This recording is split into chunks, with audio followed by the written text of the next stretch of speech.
Oke, selamat pagi semuanya. Eh, saya akan lanjutkan ya pertemuan ya dari video yang kemarin terkait dengan variabel penelitian. Sebetulnya kalau kita bicara tentang pendekatan kuantitatif, ya kita harus tahu ini. Balik lagi bahwa kita harus juga tahu tentang skala pengukuran. Karena kalau kita balik lagi bahwa variabel itu merupakan konsep yang mempunyai berbagai macam variasi nilai dan besaran-besaran, ya. Nah, terkait dengan objek penelitian, terkait dengan isu penelitian, kita akan coba lihat di slide berikut ya. Oke, masalah penelitian atau isu dalam penelitian atau objek penelitian. Nah, ini biasanya masuk ke dalam yang namanya variabel-variabel penelitian, ya. Nah, dalam pendekatan kuantitatif, itu ada 3 jenis penelitian yang harus Anda pahami. Yang pertama adalah jenis penelitian yang mengungkap masalah yang sifatnya deskriptif. Yang kedua terkait dengan yang komparatif. Dan yang ketiga, ini merupakan pendekatan kuantitatif yang melakukan berbagai macam uji statistik terkait dengan asosiatif. Meskipun tidak menutup kemungkinan bahwa di pendekatan yang, di jenis penelitian yang deskriptif juga kita akan juga membuat angka-angka yang disajikan dalam angka sebagai dasar untuk melakukan penelitian, gitu ya. Nah, tentunya dari ketiga jenis penelitian ini semuanya harus dianalisis. Saya tidak akan mengambil definisi dari siapapun, tapi by logic bahwa kalau kita melakukan penelitian, kita harus melakukan yang namanya analisis. Gitu ya, apa itu analisis? Oh, analisis ada di bab 3, Pak, ada di bab 4, Pak. Bu, seperti itu.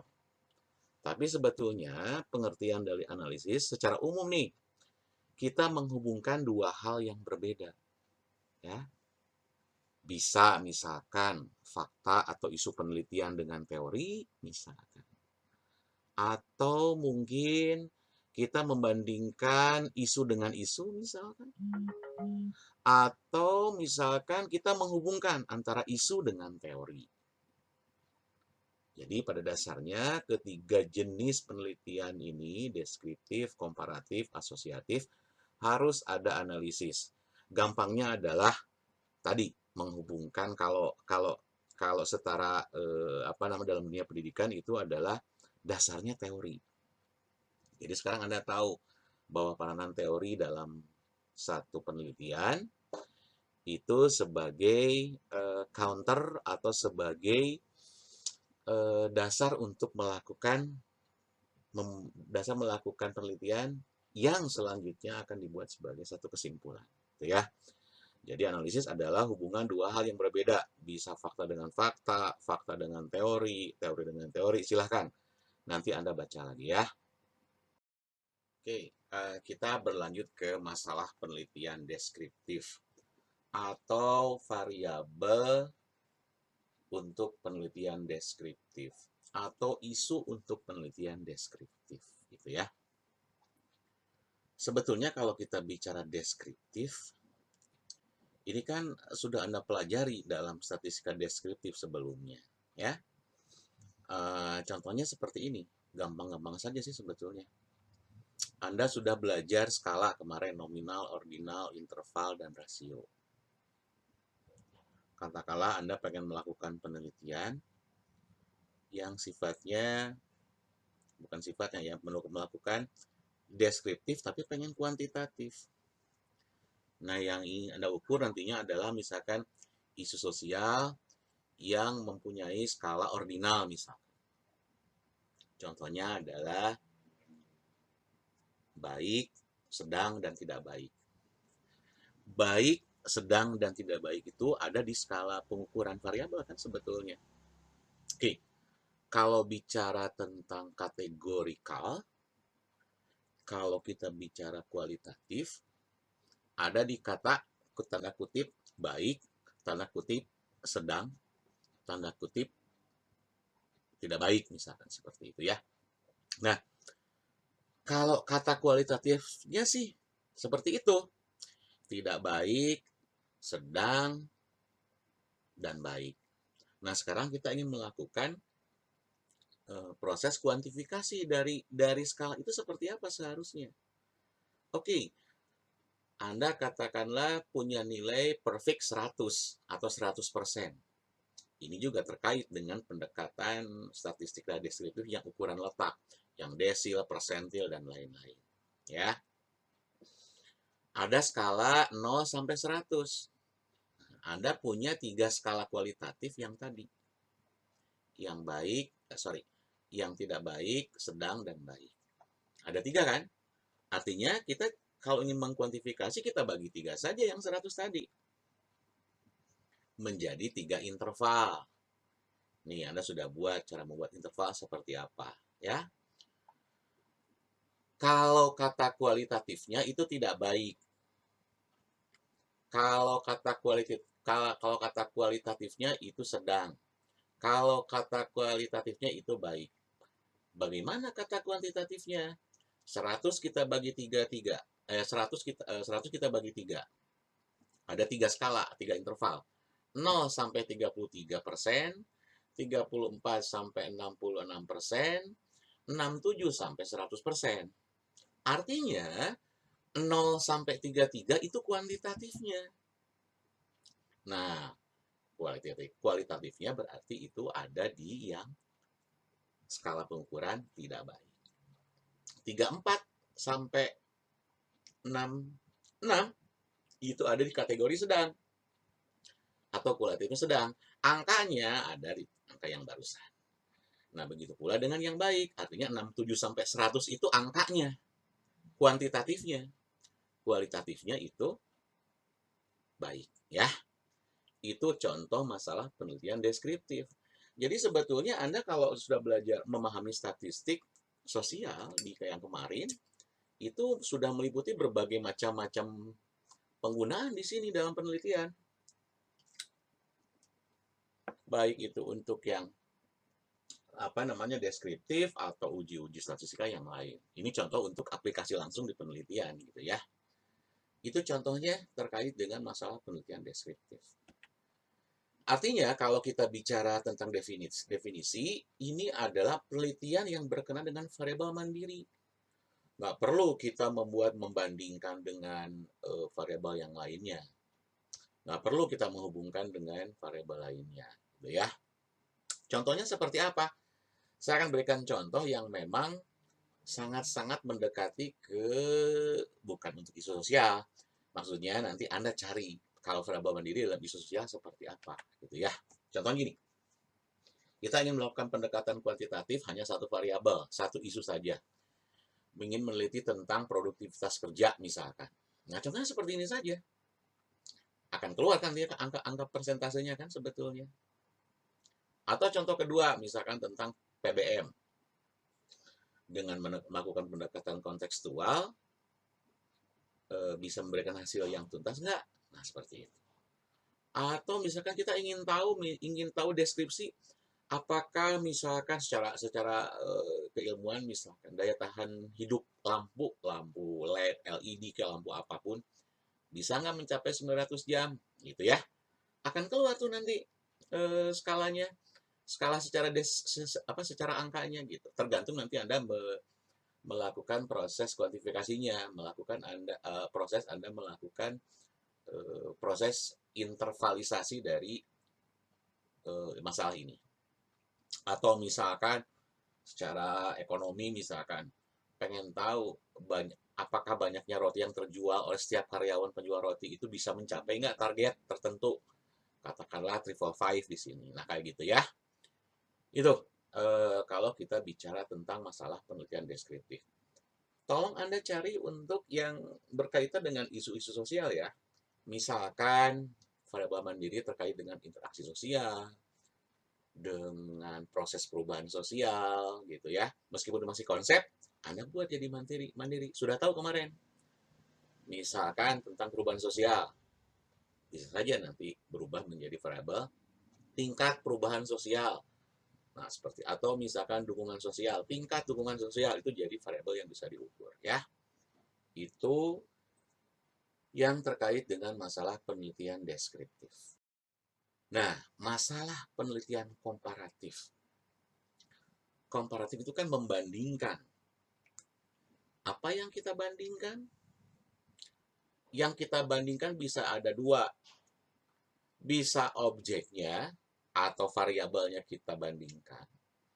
Atau sumber datanya, subjeknya. Gitu ya. Kalau misalkan Anda melakukan penelitian, katakanlah ingin tahu nih tingkat kepatuhan masyarakat Jawa Barat dengan Jawa Timur terkait dengan PSBB misalnya.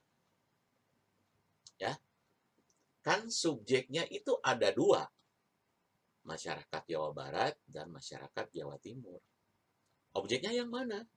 Tingkat kepatuhan, gitu ya, variabel mandirinya. Ya, ada dua. Atau misalkan kita ingin meneliti komparatif tapi yang kita bandingkan hanya di satu subjek, katakanlah tingkat kepatuhan masyarakat di Jawa Barat saja misalkan. Gimana caranya tuh ya kalau kita membandingkan objeknya atau variabelnya? Bisa saja sebelum dan sesudah PSBB atau misalkan berdasarkan waktu tertentu sebelum pandemi dan sesudah pandemi. Nah, itu contoh gampangnya seperti itu. Itu komparatif ya. Lebih rinci nanti kita lanjutkan di pertemuan yang lain. Jadi ini ya, membandingkan variabel atau membandingkan sampel atau lebih gitu ya. Bisa nggak misalkan membandingkan subjek penelitian tingkat kepatuhan bukan hanya Jawa Barat, Jawa Timur, tapi juga pengen misalkan Jawa Barat, Jawa Tengah, Jawa Timur, Sumatera Barat, Papua misalkan. Boleh-boleh saja gitu ya. Ini ada di statistika inferensial ya. Mudah-mudahan Anda sudah dapat. Kalau lupa ya Anda baca-baca lagi deh ya.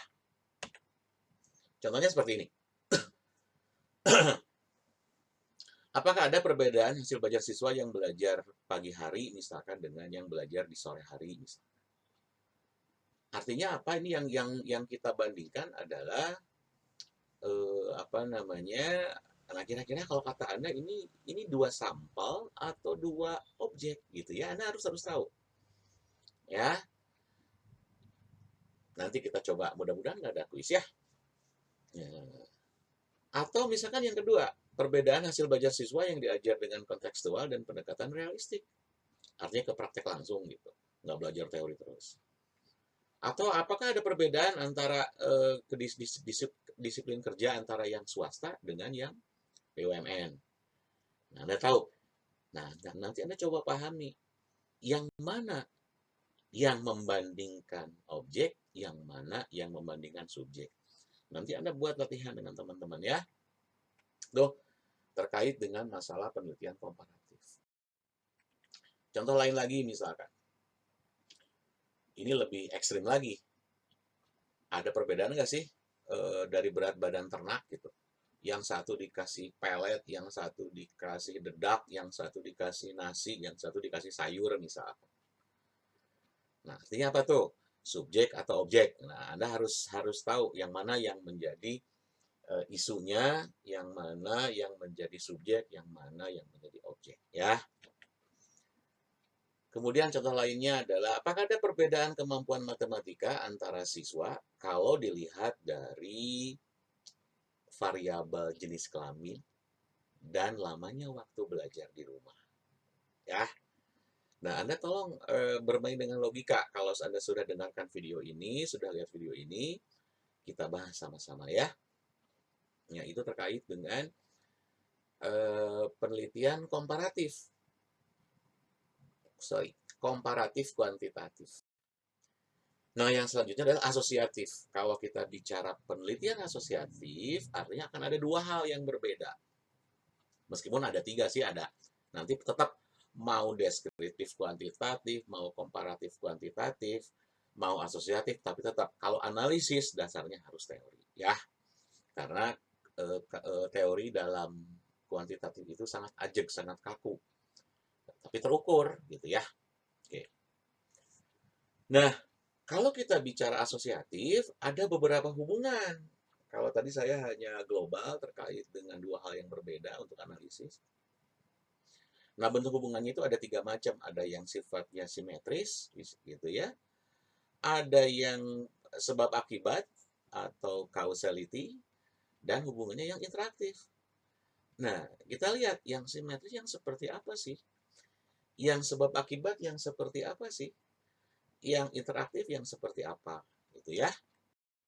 Nah, contoh hubungan simetris.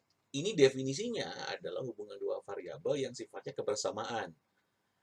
Bukan sebab akibat, bukan juga interaktif.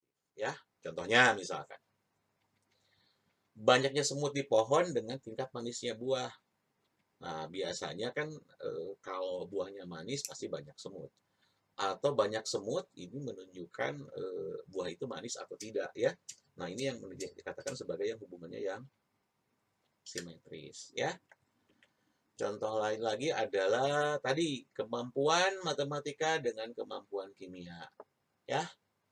Ada hubungannya dipelajari dua-duanya ya, tapi hubungannya sifatnya simetris. Atau misalkan ini kenaikan sembako dengan tarif angkot, katakanlah seperti itu ya. Apakah misalkan kenaikan tarif itu karena sembako atau kenaikan sembako jadi angkot naik? Ya, itu hubungannya simetris ya. Atau misalkan banyaknya radio dengan banyaknya pupuk yang digunakan di pedesaan. Nah, ini terkait dengan sosiologi komunikasi, komunikasi pekerja sosial. Nah, ini Anda bisa menjadi salah satu contoh. Silahkan nanti Anda buat lagi ya. Nah, apakah ada hubungan antara belajar siswa yang belajar pagi hari dengan siswa yang belajar di sore hari? Nah, contohnya udah banyak.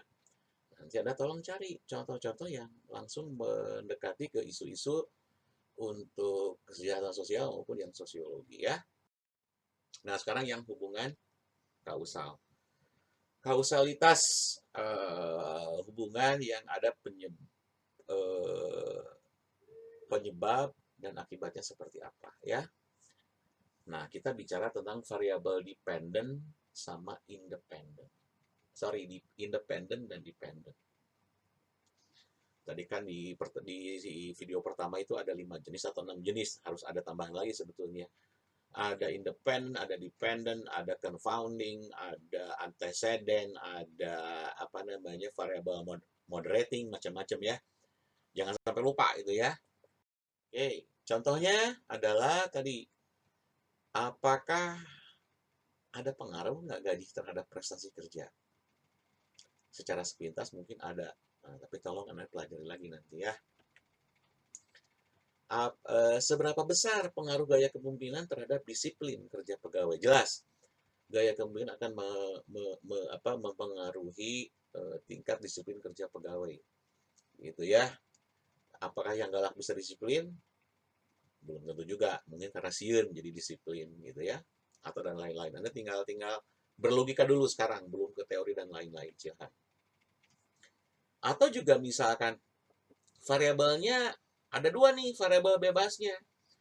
Jadi ada tata ruang, ada luas ruangan terhadap semangat kerja. Jadi ada X1, ada X2 terhadap Y, gitu ya. Y-nya yang semangat kerja pegawai. Nah, ada suara ayam di sebelah saya, gitu ya, ditemani. Nah, atau lebih banyak lagi nih. Pengaruh dorongan orang tua, besar uang saku, urutan saudara dalam keluarga, ada 3 variabel terhadap prestasi belajar. Bisa nggak lebih dari ini? Bisa saja. Misalkan tidak hanya dorongan orang tua, tidak hanya uang saku, tidak hanya urutan keluarga, ada ayam lagi bunyi, nggak apa-apa ya, biar nggak terlalu sepi. Nambah satu lagi misalkan dorongan pacaran misalkan ya. Nah, itu ya contohnya. Atau gini, lebih banyak lagi nih di sini. Ini langsung ke pertanian, dipakai dari pertanian misalkan. Air untuk siram cabai, untuk pupuk kandang, tingkat iklim udara, kadar garam terhadap hasil panen. Gitu ya. Macam-macam. Nah, itu ya. Apa namanya? Contoh-contoh yang sifatnya kausalitas ya. Oke, saya lanjut ya. Hubungan interaktif. Ada simetris, ada kausalitas, ada interaktif ya. Nah, ini saling mempengaruhi. Jadi kita nggak tahu yang mana X, yang mana Y. Bisa bolak-balik gitu. Yang kayak gimana contohnya? Anda bisa tahu ini bahwa satu isu itu bisa yang interaktif, yang mana bisa kausalitas. Kalau Anda banyak baca buku, Anda peka terhadap isu-isu sosial di lingkungan Anda, di sekitar Anda, ya. Contohnya gini, hubungan motivasi dan prestasi kerja. Motivasi bisa mendukung prestasi kerja tinggi, tapi prestasi kerja juga bisa meningkatkan motivasi bekerja. Nah, hubungan antara kepandaian dan kekayaan. Orang pandai berhubungan dengan kekayaan yang dia miliki, gitu ya. Atau kekayaan, nah ini bolak-balik. Kemudian juga berat badan dengan banyaknya makan, gitu ya. Nah, contohnya silahkan Anda lihat lagi, Anda pelajari lagi. Ya, banyak tidur bisa lesu. Atau lesu badan karena kurang tidur, gitu ya. Kita nggak tahu yang mana yang menjadi independen, yang mana yang menjadi dependent.